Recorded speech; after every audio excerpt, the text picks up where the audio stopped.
আগামী রোববার থেকে অফিস চলবে সকাল ৯টা থেকে ৪টা, ব্যাংক লেনদেন ৯টা থেকে ৩টা, মার্কেট বন্ধ সন্ধ্যা ৬টায় মন্ত্রিসভার সিদ্ধান্ত। আগামী ৩ মাসের জন্য নতুন যানবাহন কেনা এবং সরকারি অর্থায়নে বিদেশে প্রশিক্ষণ বন্ধ জানালেন মন্ত্রিপরিষদ সচিব। মার্কিন সেনাপ্রধান জেনারেল র্যান্ডি জর্জ বরখাস্ত, প্রতিরক্ষা বিভাগকে নতুনভাবে সাজাতে এই পদক্ষেপ।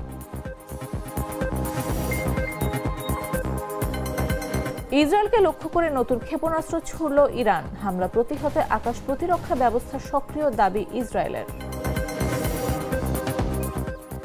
এবং টাকা নিয়েও কেরালায় ফুটবল ম্যাচ খেলতে না আসায় আর্জেন্টিনার বিরুদ্ধে প্রতারণার অভিযোগ, ক্রীড়ামন্ত্রী চাইলেন ক্ষতিপূরণ।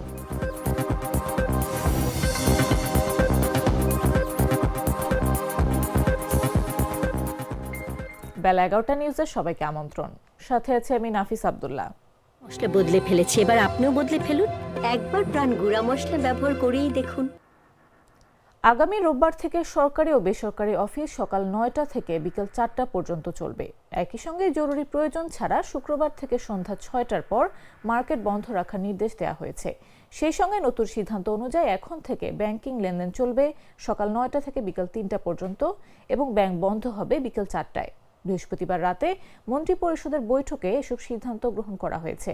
বৈঠক শেষে রাত 12টার দিকে মন্ত্রিপরিষদ সচিব নাসিমুল গনি সাংবাদিকদের এই তথ্য জানান যে আমরা কিভাবে মধ্যপ্রাচ্য যুদ্ধের ফলে যেখানে আমাদের সাপ্লাই লাইনটা ইনসিকিউর হয়ে গেছে সেইটাকে কিভাবে আমরা তার ফলে যে প্রাইসের ফ্লাকচুয়েশন হচ্ছে তো সেইটাকে মোকাবেলার জন্য আমরা কি কি ব্যবস্থা নিতে পারি। তো এর মধ্যে বেশ কিছু সিদ্ধান্ত হয়েছে, তার মধ্যে একটা আছে যে বাণিজ্যিক অফিসগুলো আমরা কমিয়ে নিয়ে আসতেছি 1 ঘন্টা করে, 9টার থেকে 4টা পর্যন্ত অফিস চলবে সকল অফিস। এটা সরকারি বেসরকারি সকল অফিস 9টার থেকে 4টা চলবে। আর ব্যাংকিংগুলো চলবে আওয়ার্স 9টার থেকে 3টা পর্যন্ত, 4টায় ব্যাংক বন্ধ হয়ে যাবে। শিক্ষার বিষয়ে শিক্ষা মন্ত্রণালয়ে যে বিভিন্ন জায়গায় যে চাহিদা আছে বিভিন্ন পর্যায়ে সেটা বিবেচনা রোববার থেকেই কিছু আলাদা নির্দেশনা দেওয়া শুরু করবে। সংকট ও ব্যয় সাশ্রয়ের লক্ষ্যে সরকারি ব্যয় কমাতে একগুচ্ছ কঠোর সিদ্ধান্ত নিয়েছে সরকার। এর মধ্যে আগামী 3 মাসের জন্য নতুন যানবাহন ক্রয় বন্ধ এবং সরকারি অর্থায়নে বৈদেশিক প্রশিক্ষণ স্থগিত রাখার সিদ্ধান্ত নেওয়া হয়েছে। বৃহস্পতিবার অনুষ্ঠিত মন্ত্রিসভার বৈঠকে এই সিদ্ধান্ত নেওয়া হয়েছে। বৈঠক শেষে রাত 12টার দিকে মন্ত্রিপরিষদ সচিব নাসিমুল গনি সাংবাদিকদের এই তথ্য জানান। মন্ত্রিপরিষদ সচিব বলেন, এই সময় সরকারি কোনো নতুন যানবাহন, জলযান বা আকাশযান ক্রয় করা হবে না। পাশাপাশি কম্পিউটার সহ অন্যান্য সরঞ্জাম কেনাও বন্ধ রাখা হবে। সরকারি কিছু ব্যয় হ্রাস কমানো হচ্ছে। আগামী 3 মাস পর্যন্ত সরকারি কোনো নতুন যানবাহন ক্রয় করা হবে না, কোনো জলযান ক্রয় করা হবে না, কোনো আকাশযান ক্রয় করা হবে না, কোনো কম্পিউটার সামগ্রী ক্রয় করা হবে না। এছাড়া অভ্যন্তরীণ প্রশিক্ষণ যেগুলো আছে সেগুলো 50% বন্ধ করা হয়েছে, যে 50% কমিয়ে নিয়ে আসা হয়েছে। সরকারি অর্থায়নের সকল বৈদেশিক প্রশিক্ষণ বন্ধ করা হয়েছে পুনরাদেশ না দেওয়া পর্যন্ত। এছাড়া সভা সেমিনারে আপ্যায়ন ব্যয় 50% হ্রাস করা হয়েছে। জ্বালানি, বিদ্যুৎ, গ্যাস এই খাতে আমাদের যে ব্যয়টা হতো সরকারের সেটা।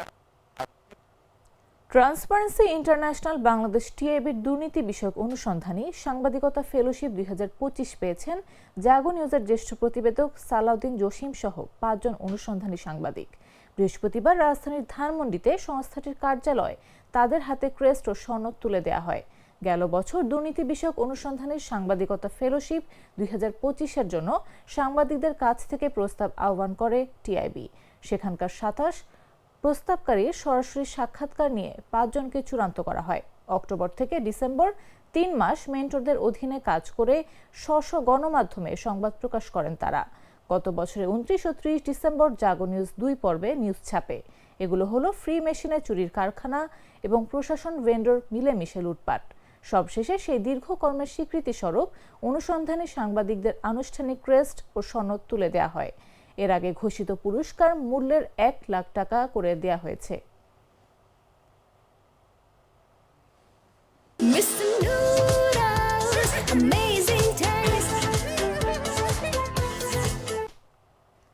রাজবাড়ীর পাংশায় সার কীটনাশকের দোকানে অবৈধভাবে জ্বালানি মজুত ও অতিরিক্ত দামে বিক্রির দায়ে মোহাম্মদ সিরাজুল ইসলাম নামে এক ব্যবসায়ীকে 20,000 টাকা জরিমানা করেছে ভ্রাম্যমাণ আদালত। বৃহস্পতিবার রাত 7টায় উপজেলার বাগদুলি বাজারে ভ্রাম্যমাণ আদালত পরিচালনা করেন সহকারী কমিশনার সাদ আহমেদ। অভিযুক্ত মোহাম্মদ সিরাজুল ইসলাম দীর্ঘদিন ধরে বাগদুলি বাজারে সাইদুল ব্রাদার্স এন্টারপ্রাইজ নামে একটা ব্যবসা প্রতিষ্ঠান পরিচালনা করে আসছিলেন। সেখানে সার কীটনাশক বিক্রির পাশাপাশি জ্বালানি তেল বিক্রি করেন। ভ্রাম্যমাণ আদালত সূত্রে জানা যায়, সিরাজুল ইসলাম বিভিন্ন স্থান থেকে ডিজেল সংগ্রহ করে এলাকার কৃষকদের কাছে অতিরিক্ত দামে বিক্রি করতেন। এমন অভিযোগে প্রেক্ষিতে অভিযান চালায় ভ্রাম্যমাণ আদালত। এ সময় দোকান থেকে 183 লিটার ডিজেল জব্দ করা হয়। এ বিষয়ে সহকারী কমিশনার ভূমি সাদ আহমেদ বলেন, সিরাজুল ইসলামের বিরুদ্ধে প্রতি লিটার ডিজেল 160 টাকা দরে বিক্রির সত্যতা পাওয়া গেছে। সেই সঙ্গে তিনি তেল বিক্রির বৈধ কাগজ দেখাতে পারেননি।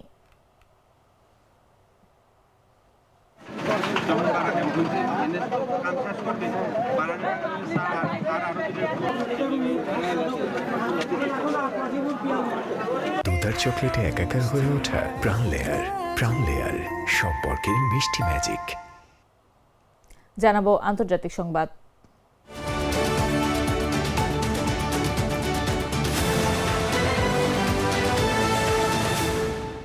মার্কিন সেনাপ্রধান জেনারেল র্যান্ডি জর্জকে বরখাস্ত করেছেন প্রতিরক্ষা মন্ত্রী পিট হেগসেথ। পেন্টাগনের শীর্ষ পর্যায়ে বড় ধরনের রদবদলের অংশ হিসেবে স্থানীয় সময় বৃহস্পতিবার তাকে বরখাস্ত করা হয়। যুক্তরাষ্ট্রের প্রতিরক্ষা দপ্তরের 2 কর্মকর্তা ও এক সংশ্লিষ্ট ব্যক্তি রয়টার্সকে এ তথ্য নিশ্চিত করেন। রয়টার্সের প্রতিবেদনে বলা হয়, পিট হেগসেথ প্রতিরক্ষা বিভাগকে নতুনভাবে সাজাতে দ্রুত পদক্ষেপ নিয়েছেন। তিনি প্রেসিডেন্ট ডোনাল্ড ট্রাম্পের জাতীয় নিরাপত্তা এজেন্ডা বাস্তবায়ন করতে চান। সে কারণে জেনারেল এবং অ্যাডমিরালদের বরখাস্ত করছেন। তবে জেনারেল জর্জের হঠাৎ বিদায়ের কোনো সুনির্দিষ্ট কারণ না জানালেও পেন্টাগন বিষয়টিকে অবসর হিসেবে উল্লেখ করেছে, যদিও তার মেয়াদ আরও 1 বছরের বেশি সময় বাকি ছিল।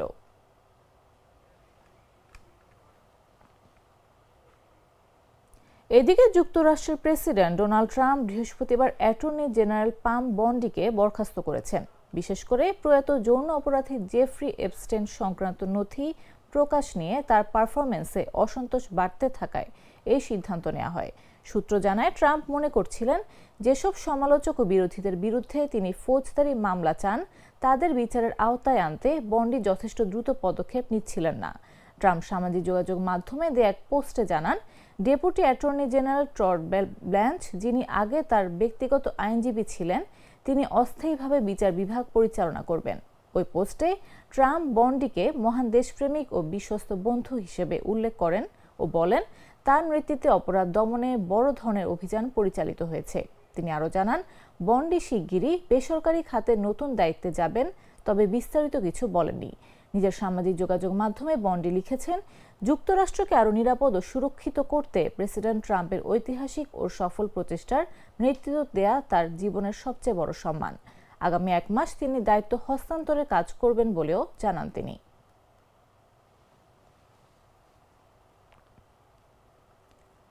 ইসরায়েলের ভূখণ্ড লক্ষ্য করে ইরান থেকে নতুন করে ক্ষেপণাস্ত্র হামলা চালানো হয়েছে বলে দাবি করেছে ইসরায়েলের সামরিক বাহিনী। এক বিবৃতিতে সামরিক বাহিনী জানায়, এই হামলা প্রতিহত করতে ও ক্ষেপণাস্ত্রগুলো ভূপাতিত করতে তাদের আকাশ প্রতিরক্ষা ব্যবস্থা সক্রিয়ভাবে কাজ করছে। এই হামলার আগে পারস্য উপসাগরের কেশম দ্বীপের দক্ষিণে শত্রুপক্ষের একটি যুদ্ধ বিমান ভূপাতিত করার দাবি করে ইরানের ইসলামী বিপ্লব গার্ড আইআরজিসি। দেশটির রাষ্ট্রীয় সংবাদ মাধ্যমে বরাতে এ তথ্য জানা যায়। আইআরজিসি জানায়, তাদের আকাশ প্রতিরক্ষা ব্যবস্থা সফলভাবে যুদ্ধ বিমানটিকে লক্ষ্যবস্তু করেছে। তবে উড়োজাহাজটি ঠিক কোন দেশের বিবৃতিতে তার সুনির্দিষ্টভাবে জানানো হয়নি। বিবৃতিতে আরও বলা হয়, ক্ষেপণাস্ত্রের আঘাতে বিধ্বস্ত হওয়ার পর যুদ্ধ বিমানটি হেনগাম ও কেশব দ্বীপের মধ্যবর্তী উপসাগরে গিয়ে পড়ে।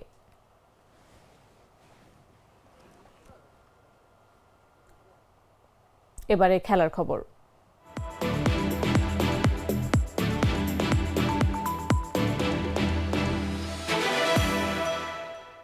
গুরুতর অভিযোগ উঠেছে আর্জেন্টিনার জাতীয় ফুটবল দলের ওপর।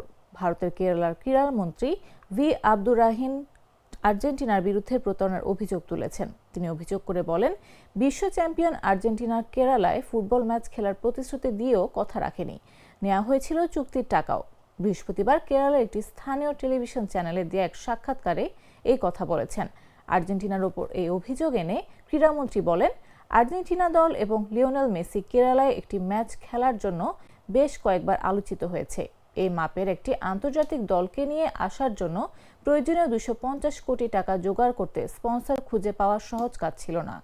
আর্থিক চুক্তি সম্পন্ন করা হয়েছিল কেরালার সফরের জন্য, এরপরও কথা রাখেনি আর্জেন্টিনা দল। ক্রীড়ামন্ত্রী বলেন, টাকা পাওয়ার পর আর্জেন্টিনা দল তাদের সঙ্গে প্রতারণা করেছে। আর্জেন্টিনার কাছ থেকে এমন বিশ্বাসঘাতকতা হতাশাজনক এবং এর ক্ষতিপূরণও দাবি করেন তিনি।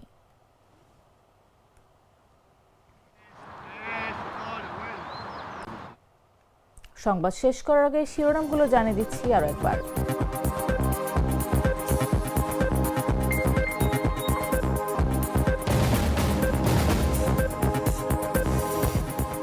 আগামী রোববার থেকে অফিস চলবে সকাল 9টা থেকে 4টা, ব্যাংক লেনদেন 9টা থেকে 3টা, মার্কেট বন্ধ সন্ধ্যা 6টায়, মন্ত্রিসভার সিদ্ধান্ত। আগামী 3 মাসের জন্য নতুন যানবাহন কেনা এবং সরকারি অর্থায়নে বিদেশে প্রশিক্ষণ বন্ধ, জানালেন মন্ত্রিপরিষদ সচিব। মার্কিন সেনাপ্রধান জেনারেল র্যান্ডি জর্জ বরখাস্ত, প্রতিরক্ষা বিভাগকে নতুনভাবে সাজাতে এই পদক্ষেপ।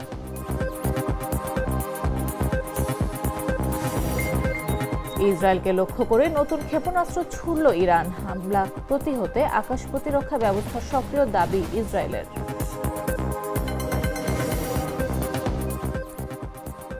এবং টাকা নিয়েও কেরালার ফুটবল ম্যাচ খেলতে না আসায় আর্জেন্টিনার বিরুদ্ধে প্রতারণার অভিযোগ, ক্রীড়ামন্ত্রী চাইলেন ক্ষতিপূরণ।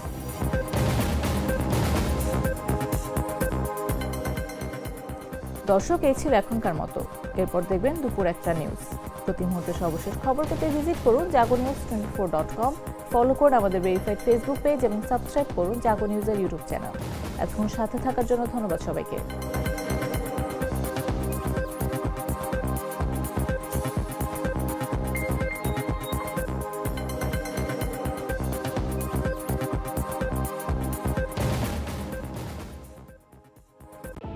মাটির 1200